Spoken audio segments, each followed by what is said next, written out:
Viongozi wa makanisa na mashirika ya haki yamekosoa shambulizi dhidi ya waumini katika kanisa la ACK Witima, kaunti ya Nyeri hapo jana. Kanisa la Kianglikana ACK likilaumu polisi kwa kile wanachosema ni kushirikiana na wahuni kuvuruga ibada, huku baraza la makanisa likitaka polisi kuomba msamaha kwa tukio hilo. Aidha, shirika la kutetea haki la KNCHR likitaja uvamizi huo kuwa ukiukaji mkubwa wa uhuru wa kuabudu. Jumatatu kanisani ACK Witima, madhara ya shambulizi lililoshuhudiwa katika kanisa hili ni dhahiri. Mapengo haya kwenye madirisha ya jengo la kanisa lenyewe yakiashiria nguvu za risasi na vitoa machozi vilivyolipuka hapa. Kulingana na askofu wa kanisa hili Dayosisi ya Mlima Kenya Magharibi Gerald Mwangi, shambulizi hili lilitekelezwa na polisi kwa ushirikiano na wahuni kwa nia ambayo lazima ichunguzwe.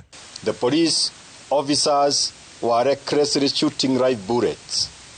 It is evident that the goons who are throwing stones and carrying crude weapons were collaborating with the police in this attack. Akimtaka Inspekta Jenerali wa polisi Douglas Kanja kufanya uchunguzi wa hima kubaini wahusika, Askofu Mwangi amewarai wanasiasa kuondoa ubabe wao makanisani na badala yake kuwaacha waumini kushiriki ibada zao kama ilivyo ada. The burning of vehicles and deflating of tires were done at the watch of the police who are present. This clearly portrays the misuse of the police service to achieve selfish gain. Haya yanajiri huku shambulizi hilo likiendelea kukemewa na viongozi wa kidini. Baraza la makanisa nchini NCCK likimtaka waziri wa usalama Kipchumba Murkomen kuhakikisha maafisa wa polisi husika wanachukuliwa hatua.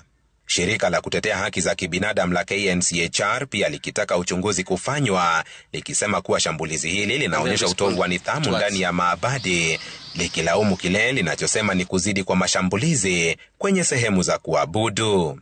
Naibu kinara wa chama cha Jubilee Fred Matiang'i akilizungumzia tukio hilo amelitaja kuwa juhudi za serikali kukandamiza uhuru wa Wakenya kujieleza na zaidi kukabiliana na upinzani.